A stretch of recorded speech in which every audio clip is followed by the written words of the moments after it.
noches, profesora. El día de hoy voy a hablar sobre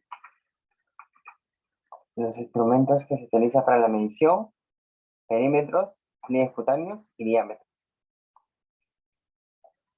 Los instrumentos que utilizamos son el plicómetro, que se utiliza para medir el espesor de los pliegues cutáneos, la cinta antropométrica, que es un instrumento básico para la medición, el antropómetro de huesos cortos y el antropómetro de huesos largos.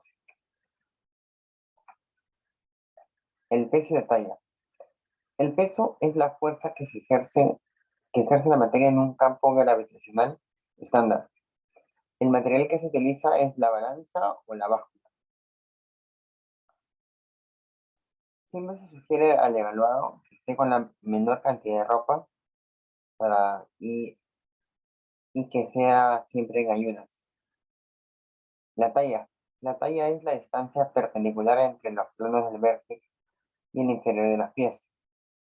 El instrumento que se utiliza es el tallímetro o el estadiómetro.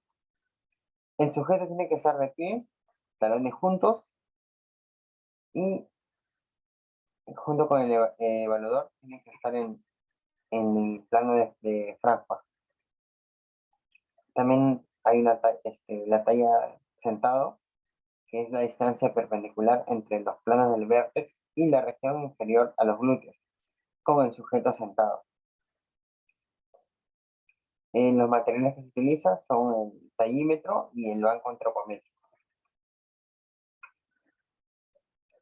Los perímetros musculares son los contornos corporales medidos con una cinta flexible y expresados en centímetros. Al realizar la medición, no se sabe comprimir los tejidos blandos de la zona, y por eso se marcan adoptando la posición antropométrica. Siempre se mide del lado derecho y siempre se toman 3 medidas. Los perímetros que siempre tenemos, se hace en la medición, es la cabeza, el cuello, brazo relajado, brazo flexionado y contraído, el antebrazo, la muñeca, el pecho, cintura, cadera, muslo, muslo medio, pierna y tobillo. Para la medición de pliegues cutáneos existen 4 momentos importantes previos, que primero es buscar, palpar y localizar el sitio una vez. Segundo, soltar y relocalizar el sitio para marcar. Tercero, marcar el sitio con un lápiz dermosensible. Y 4, chequear que la marca esté realizada sobre el lugar correcto. Los pliegues cutáneos es la valoración de la cantidad de tejido adiposo subcutáneo. Para hacer la medición, el paciente debe estar de pie y con los miembros superiores relajados. Y los pliegues siempre deben medirse de la parte derecha del cuerpo y el evaluador debe detectar los puntos con el pulgar y el dedo índice de su mano izquierda o la mano no dominante. Y de igual manera se deben medir por lo menos 3 veces.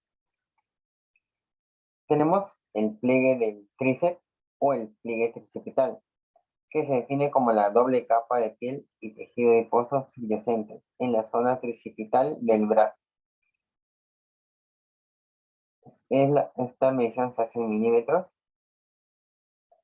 El, el evaluado tiene que estar en una posición recta, mirando hacia el frente y con los brazos relajados. El pliegue es de manera vertical y corre paralelo al eje longitudinal del brazo y marca línea media acromial radial. El pliegue de bíceps, o también conocido como el pliegue bicipital, se define como la doble capa de piel y tejido adiposo subyacente en la zona bicipital del brazo. De igual manera, su unidad de medida son los milímetros. La persona tiene que estar en posición recta, mirando hacia el frente, con el peso distribuido equitativamente en ambos pies. El pliegue subescapular se define como la doble capa de piel y tejido adiposo subyacente a la zona subescapular de la espalda. Su unidad de medida son los milímetros. La persona tiene que estar en una posición erecta, mirando hacia el frente, en bipedestación, con el peso distribuido equivalentemente en ambos pies. Marca subescapular en el ángulo inferior de la escápula en dirección oblicua hacia abajo y hacia afuera, formando un ángulo de 45 grados de manera horizontal. Para realizar esta medida, se palpa el ángulo inferior de la escápula con el pulgar izquierdo. Con este punto se hace coincidir con el dedo índice y se desplaza hacia abajo del dedo pulgar, rotándolo ligeramente en sentido horario, para así poder tomar el pliegue en la dirección previa ubicada. El pliegue de la cresta ilíaca se encuentra localizado justo encima de la cresta ilíaca, en la línea media axilar. El pliegue corre hacia adelante y hacia abajo, formando un ángulo de 45 grados de manera horizontal. El sujeto debe colocar su mano derecha a través del pecho. El pliegue supraespinal o pliegue suprailíaco se define como la doble capa de piel y tejido adiposo subyacente en la zona suprailíaca del abdomen.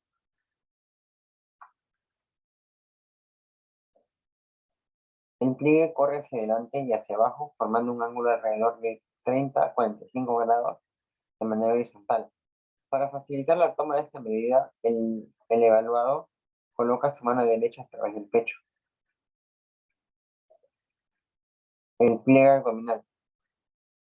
Para localizar el pliegue abdominal se define como el sitio ubicado horizontalmente a 5 centímetros del lado derecho del ombligo. El sujeto, el evaluado, tiene que estar ubicado, parado, relajado, con los brazos colgados a los lados del cuerpo. El lugar se identifica con una línea longitudinal ubicada a 5 centímetros del ombligo, sobre el lado derecho del cuerpo. Eh, si, si la distancia de 5 centímetros se asume por un adulto de 1,70 m de estatura, cuando la estatura difiere bastante de esta, dicha distancia debe ajustarse para la altura.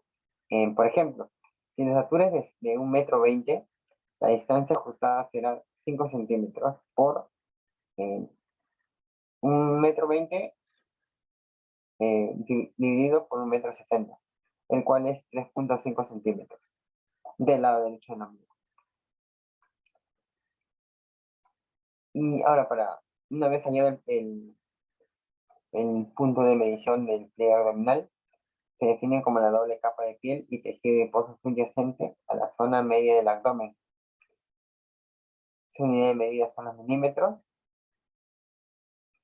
Y como en todos los casos, la persona tiene que estar en una posición erecta, mirando hacia el frente, en bipedestación, con el peso distribuido equitativamente en ambos pies.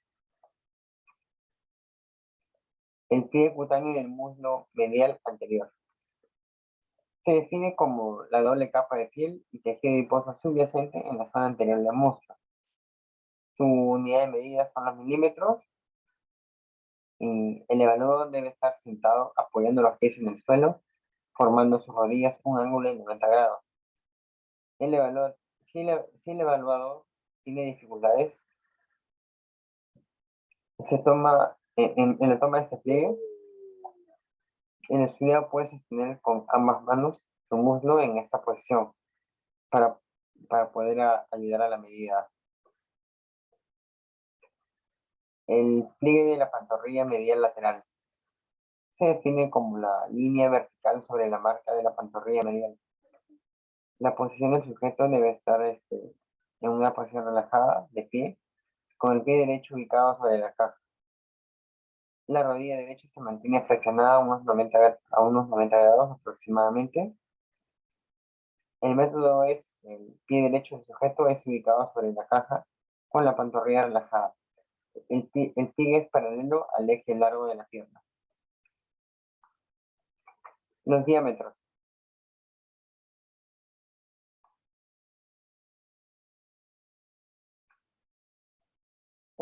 Los diámetros corporales expresan la distancia entre dos puntos anatómicos representativos y permiten estimar la masa ósea. En los instrumentos que se utiliza tenemos el antropómetro y el paquímetro, ambos empleados para la medición de diversos diámetros corporales, las cuales son utilizados en la valoración nutricional. Em, el primer diámetro tenemos el diámetro biocromial, donde el sujeto asume una posición relajada, parado con ambos brazos colgados a los lados. En la distancia entre los puntos más laterales sobre los procesos acromiales es la distancia media con las ramas de calibre deslizante ubicadas sobre los puntos más laterales del proceso acromial. También tenemos el diámetro de vídeo crestal, es donde el sujeto tiene que estar parado y relajado con los brazos cruzados sobre el pecho. Es la distancia entre los puntos más laterales sobre la cresta ilíaca. El, el evaluador se para frente al sujeto y las ramas del calibre son mantenidas a un ángulo aproximadamente de 45 grados hacia abajo, en una firme presión aplicada por el evaluador para reducir los efectos del tejido blando. El diámetro transverso del tórax. El sujeto asume una posición relajada de pie o sentado con los brazos abducidos, lo suficiente para permitir posicionar las ramas de calibre sobre los bordes laterales de las costillas. Su método se mide la distancia entre los aspectos más laterales del tórax, como la escala del calibre es posicionada al nivel de la marca mesosternal, a un ángulo de 30 grados. La medición es tomada al final de una expiración normal. El diámetro anteroposterior del tórax. El sujeto asume una posición sentado, con el torso erecto y las palmas de las manos descansando sobre los muslos. Su método es una distancia medida entre las ramas en forma de L o un calibre curvo, cuando ésta se posiciona a nivel del mesosternal. Se sostienen las puntas redondeadas de las ramas del calibre entre los pulgares y los dedos 2 y 3, hasta que las puntas sean ubicadas sobre el sitio marcado con una leve presión. La longitud del pie. Posición del sujeto evaluado. Tiene que estar parado y relajado con los pies cómodamente separados y el peso distribuido equitativamente. Los brazos están colgados a los lados y el método es en la distancia entre el acropodio, la punta del dedo más largo del pie, puede ser la primera o la segunda falange. El, el diámetro anteroposterior del abdomen. El evaluado tiene que estar parado y relajado con entrecruzados, los pies ligeramente separados y el peso distribuido equitativamente. Se mide la profundidad anteroposterior del abdomen, colocando un borde del paquímetro en el borde inferior del ombligo y el otro a nivel de la quinta vértebra lumbar. La medición se realiza al final de una expiración. El diámetro bipendicular del húmero, el evaluado, se ubica de manera relajada, parado o sentado. El brazo derecho es elevado anteriormente hasta la horizontal y el antebrazo es flexionado en un ángulo recto en relación al brazo. La metodología es la distancia media entre los epicóndilos medial y lateral del húmero, con un calibre deslizante pequeño tomado correctamente. Uso de los dedos medios para palpar los epicóndilos humerales, empezando por el sitio proximal. El diámetro bipendicular del fémur. El evaluador tiene que estar sujeto y se siente en una posición relajada, con las manos dejando de ver la región de la rodilla, pierna derecha flexionada, flexionada por la rodilla, formando un ángulo recto con el muslo. Método es la medida de la distancia entre los epicóndilos medial y lateral del fémur. Con el sujeto sentado y el calibre en su lugar, uso el dedo medio para palpar los epicóndilos del fémur comenzando por el sitio proximal. El diámetro biestiloideo, distancia entre la muñeca y la apófisis estiloidea del radio y del cúbito. Y el diámetro bimalular, distancia entre los puntos malular tibial y el malular peroneo. Eso sería todo, profesora. Muchas gracias.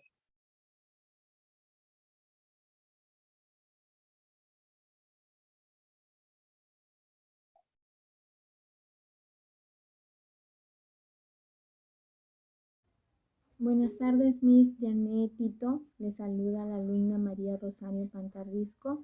En esta oportunidad voy a hablar sobre el somatotipo y las características del endomorfo, mesomorfo y ectomorfo. ¿Qué es el somatotipo? Se dice que el somatotipo es la clasificación de la forma del cuerpo. Describe la morfología del individuo al momento de la evaluación. ¿Cuáles son sus características del endomorfo? El endomorfo tiene elevada masa grasa y de forma redonda. El mesomorfo tiene elevada masa muscular y el ectomorfo elevada altura, líneas longevas y baja superficie. Esos son los tres. En el resumen cuantitativo del físico se manifiesta que el somatotipo se expresa con 3 números separados por guiones. Endomorfía, adiposidad relativa, mesomorfía, robustez músculo-esquelética relativa, ectomorfía, esbestez relativa, siempre en el mismo orden. Endomorfo 1,4 separado por el guión. Mesomorfo 6,9 igualmente separados por el guión y ectomorfo 1,6 separados por el guión. Los métodos antropométricos para encontrar el endomorfo encontramos a los pliegues: tríceps, subescapular, supraespinal y de la pierna. Y para el mesomorfo utilizamos los resultados de los diámetros humeral, femoral, también de los perímetros, del perímetro del brazo flexionado, el de la pierna, y en el ectomorfo utilizan lo básico, que es la estatura y la masa corporal. Según el somatotipo del método de Gea-Carten, utilizan las medidas de la estatura, peso corporal, pliegues del tríceps, pliegue subescapular, pliegue supraespinal, pliegue a la pierna, diámetro biepicondicular del húmero, diámetro biependicular del fémur, perímetro del brazo flexionado y contraído, y el perímetro de la pierna. Cuando ya hayamos adquirido estas medidas, nosotros tenemos una proforma de un somatotipo. En esta hojita ya encontrarán relleno los datos. En este caso, la primera fila es la sumatoria de los pliegues cutáneos. En este caso encontramos el tríceps, el supraespacular, el supraespinal, y la suma de estos tres pliegues lo vamos a multiplicar por 170,8 sobre nuestra talla, que nos sale 43,8. Cuando tengamos este resultado, vamos a graficarlo aquí en estos resultados. En el límite superior lo ubicamos en el 46,2 porque es lo más cercano a 43.8. En el punto medio también 43.8 está más cercano a 43.5 y en el límite inferior 40.8. Trazamos una línea y en el endomorfismo, al trazar la línea sale un número que es 4,5, que es 4.5. Ese sería el resultado del endomorfismo. Y ahora para encontrar el mesomorfismo vamos a utilizar los siguientes datos, que es estatura, diámetro del húmero, diámetro del bíceps y diámetro del fémur, menos el pliegue tricipital. Haciendo esta suma y esta resta nos sale el valor de 27.7 y también hacemos abajo el perímetro de la pantorrilla menos el pliegue de la pantorrilla. También me sale un resultado 30.6. Para hacer la fórmula de acá abajo tenemos que trabajar mediante la estatura. Utilizamos la estatura y vamos contando los espacios. 1, 2, 3. Hacia la derecha es negativo, sería menos 3. Y hacia la izquierda positivo. En el tercero sería 1, 2. 2 positivo. Seguimos utilizando la estatura como línea. Y acá encontramos en el tercer resultado vamos a sumar 1, 2, 3. 3 positivo. Y en el cuarto resultado justo está en medio con la estatura, entonces se le considera 0. Entonces vamos poniendo la fórmula. Menos 3 más 2 más 3 menos 0 sobre 8 más 4.0. Todo eso nos da de resultado 4,25. Entonces el mesomorfismo, buscamos un valor que esté cerca a 4.25, sería 4, porque si lo ponemos 4,5, ya pasa del valor que hemos encontrado. Entonces el mesomorfismo es 4. Mesomorfismo es 4. Ahora, para el tercero es el peso, estatura sobre raíz cúbica del peso, que es 75, sale 36.4. Entonces ubicamos acá en el ectomorfismo un resultado que esté cerca a 36.4. Elegimos a 39.65, que es el que está más cerca al resultado. Y en la parte de abajo vamos llenando los resultados que salen. En el endomorfismo es 4.5. En el mesomorfismo es 4. Y en el ectomorfismo es 0.5.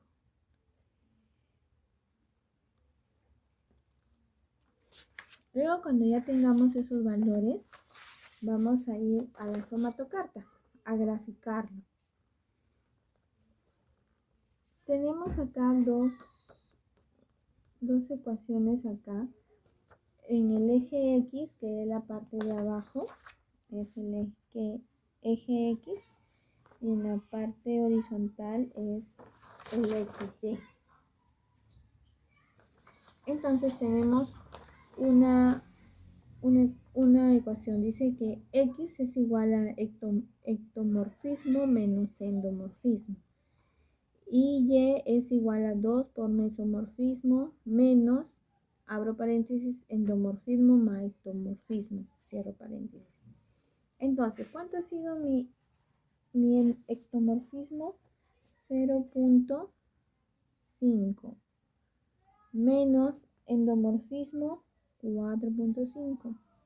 0.5 menos 4.5 es 4. 4 negativo porque mayor es el 4.5 que el 0.5.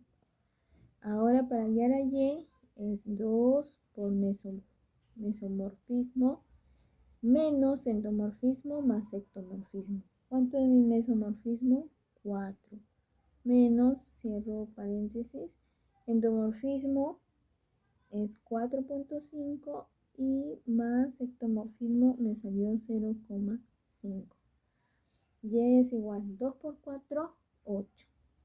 Menos 4.5 más 0.5, 5. 8 menos 5, 3. El resultado es 3 positivo. Entonces lo grafico de esta forma. X me salió menos 4.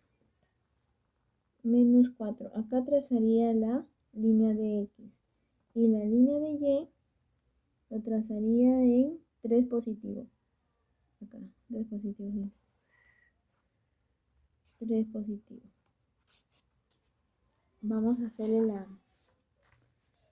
trazar la línea. X menos 4.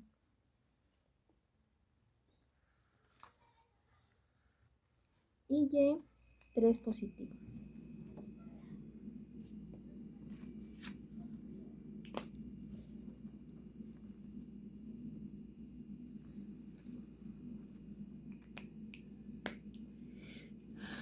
Para ver en qué situación me encuentro, me voy a la categorización de los somatotipos.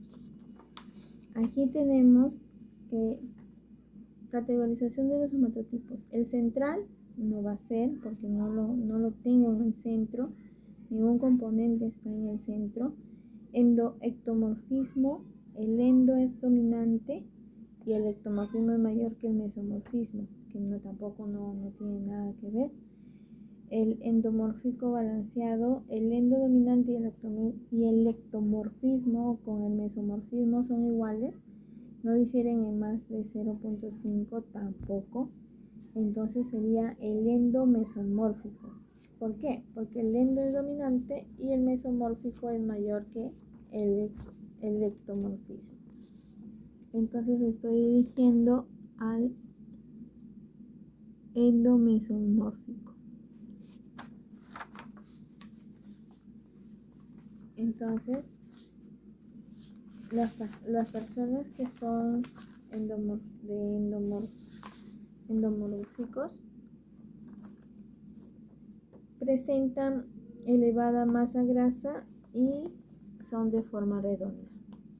Entonces, para yo cambiar, ir modificando poco a poco, ir cambiando esos rangos, tengo que hacer ejercicio, estar en una dieta balanceada, con menos carbohidratos y más proteínas, y para así cuidarme de las enfermedades cardiovasculares. Gracias. Muy buenas, estimada profesora. Voy a continuar con la exposición. Voy a hablar sobre los 5 componentes de la composición corporal. El primer componente es el componente muscular. Este componente es todo el músculo esquelético del cuerpo, incluyendo el tejido conectivo, ¿no? Pero no hay que olvidar que también incluye los ligamentos, los nervios, los vasos sanguíneos y la sangre coagulada en una cantidad indeterminada del tejido adiposo, no separable físicamente del músculo, ¿no? Y para ello necesitamos las siguientes medidas, que viene a ser el perímetro. Necesitamos el perímetro del brazo relajado y corregido por el pliegue cutáneo tricipital, ¿no? También necesitamos el perímetro del antebrazo no corregido, el perímetro de la caja torácica corregido por el pliegue cutáneo subescapular, el perímetro del muslo corregido por el pliegue cutáneo de la parte frontal del muslo, y el perímetro de la pantorrilla corregido por el pliegue cutáneo de la pantorrilla medial, ¿no? El siguiente componente es el componente adiposo. Este componente es el tejido separable por disección grosera y que incluye la mayor parte del tejido adiposo subcutáneo, ¿no? El tejido adiposo es el que rodea los órganos y a las vísceras y una pequeña cantidad de tejido adiposo intramuscular. Y para ello necesitamos las siguientes medidas, ¿no? Que vienen a ser las medidas de los pliegues. Necesitamos los pliegues cutáneos del tríceps, necesitamos el pliegue cutáneo subescapular, el pliegue cutáneo supraespinal, el pliegue cutáneo abdominal, el pliegue cutáneo frontal del muslo y el pliegue cutáneo de la pantorrilla media, ¿no? Y el siguiente componente es el componente óseo. Este componente es el tejido óseo, el tejido conectivo, incluyendo al cartílago, y también incluye al periósteo y el músculo que no haya podido ser eliminado por el raspado, ¿no? Nervios, vasos sanguíneos y con la sangre coagulada y líquidos contenidos en la cavidad medular. Y para ello también necesitamos las siguientes medidas, que viene a ser el diámetro. Necesitamos el diámetro diacromial, el diámetro biliocrestal, el diámetro bicondilar del húmero y el diámetro bicondilar del fémur. Y el perímetro también de la cabeza, que es la masa ósea del cráneo y predice independientemente, ¿no? Y tenemos el siguiente componente, que es el componente de la piel. Este componente es la masa anatómicamente diseccionable del tejido conectivo, del músculo liso y algo del músculo estriado, ¿no? Superficial. La piel, ¿no? Y tenemos el siguiente componente, que es el componente de la piel. Este componente es la masa anatómicamente diseccionable del tejido conectivo, del músculo liso y algo del músculo estriado, ¿no? Superficial. La piel así definida es considerada, ¿no?, en la función de la superficie corporal y el grosor de la densidad de sí misma, ¿no? Y para ello también necesitamos las siguientes medidas, que viene a ser el peso corporal y la estatura, ¿no? Y por último tenemos el componente residual. Este componente es todos los órganos vitales y las vísceras consistentes en el tejido cognitivo, ¿no? Entonces, los nervios, los vasos sanguíneos, con la sangre coagulada y el tejido adiposo que no pudo ser físicamente diseccionado de los órganos del tracto gastrointestinal, ¿no? Su suposición básica en que la masa del tejido residual llena la cavidad del tórax y la pelvis, ¿no?, en un volumen, ya que esto independientemente de la longitud de las extremidades, ¿no? Y para ello también necesitamos las siguientes medidas: el perímetro de la cintura corregido por el pliegue cutáneo abdominal y el diámetro antero-posterior, el diámetro antero-posterior de la caja torácica y el diámetro transversal de la caja torácica, ¿no? Muchas gracias.